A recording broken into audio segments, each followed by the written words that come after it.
নমস্কার বন্ধুরা, জয়াস কিচেনে আমার সমস্ত বন্ধুদের জানাই অসংখ্য ভালোবাসা। তো বন্ধুরা, আজকের আমি দারুণ স্বাদের আলু কষার রেসিপি নিয়ে এসে আপনাদের সামনে হাজির হয়েছি। অবশ্যই নতুন আলু, ছোট ছোট নতুন আলু আর কড়াইশুঁটি দিয়ে আলু কষা খেতে তো দুর্দান্ত লাগে। বন্ধুরা, ভিডিওটা শেষ পর্যন্ত দেখার অনুরোধ রইল। আশা করি আপনাদের ভালো লাগবে। এই রকমভাবে আলু কষাটা বানিয়ে আপনারা সকালবেলায় ব্রেকফাস্টেও খেতে পারেন, আবার দুপুরবেলা পোলাও ফ্রাইড রাইসের সঙ্গে খেতে খুব ভালো লাগবে, আবার রাত্রিরে রুটি পরোটা লুচির সঙ্গেও খেতে ভালো লাগবে। তো চলুন শুরু করা যাক। আলু কষা বানানোর জন্য এখানে আমি 1 কেজির মতো আলু নিয়ে নিয়েছি। আলুটাকে ভালো করে পরিষ্কার করে ধুয়ে খোসাটা ভালো করে ছাড়িয়ে নিয়েছি, নিয়ে জল ঝরিয়ে নিয়েছি। এবারে আলুগুলোকে আমি প্রেসার কুকারে একটা সিটি দিয়ে নেব।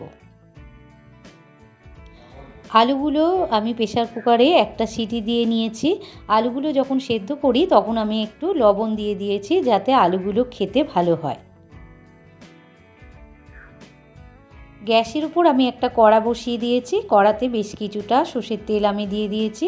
তো বন্ধুরা, আজকের আমি সর্ষের তেলেই রান্না করব। এবার তেলের মধ্যে 2 শুকনো লঙ্কা, 2 তেজপাতা আর ছোটো চামচের হাফ চামচ গোটা জিরে দিয়ে দিলাম। এবার ফোড়নটা একটু লালচে করে ভেজে নেব। ফোড়নটা বেশ লালচে হয়ে এসেছে। এবারে আমি দিয়ে দিলাম কাঁচা লঙ্কা আর আদা বাটা। আদা আর কাঁচা লঙ্কাটা একটু ভালো করে নাড়াচাড়া করে নেব, যাতে আদা থেকে কাঁচা গন্ধটা ছেড়ে যায়।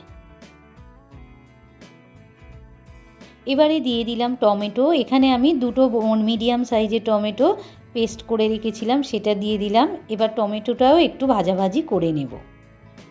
এবারে দিয়ে দিলাম ছোটো চামচের 1 চামচ গুঁড়ো হলুদ। গুঁড়ো লঙ্কা দিয়ে দিলাম ছোটো চামচের 1 চামচ। এবারে দিয়ে দিলাম স্বাদ মতো লবণ, আর দিয়ে দেব বড় চামচের 1 চামচ কাশ্মীরি গুঁড়ো লঙ্কা। তো বন্ধুরা, ঝালটা আপনারা আপনাদের মতো দেবেন। আমি এখানে কাঁচা লঙ্কাও দিয়েছি, আবার গুঁড়ো লঙ্কাও দিয়েছি।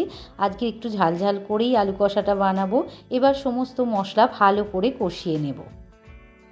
মশলাটা ভালো করে কষানো হয়ে গিয়েছে, আর মশলা থেকে বেশ তেলও ছেড়ে দিয়েছে। এবারে দিয়ে দেব কড়াইশুঁটি। এখানে আমি কিছুটা কড়াইশুঁটি ছাড়িয়ে রেখেছিলাম, ভালো করে ধুয়ে রেখেছিলাম, সেই কড়াইশুঁটিটাই দিয়ে দিলাম। তো বন্ধুরা, এই কড়াইশুঁটি দিয়ে এখনকার আলু কষা অসাধারণ লাগে খেতে। এবারে ভালো করে একটু কষিয়ে নেব। মশলার সঙ্গে কড়াইশুঁটিটা বেশ কিছুক্ষণ ধরে আমি কষিয়ে নিয়েছি। এবারে আমি দিয়ে দেব সেদ্ধ করে রাখা আলুগুলো দিয়ে মশলার সঙ্গে ভালো করে মিশিয়ে নিয়ে আরও 2 থেকে 3 মিনিট আমি কষিয়ে নেব।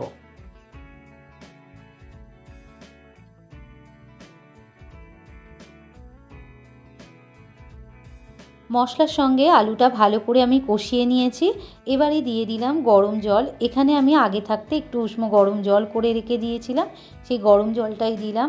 তো বন্ধুরা, গরম জলটা দিলে রান্নার টেস্টটা আরও বেড়ে যায়।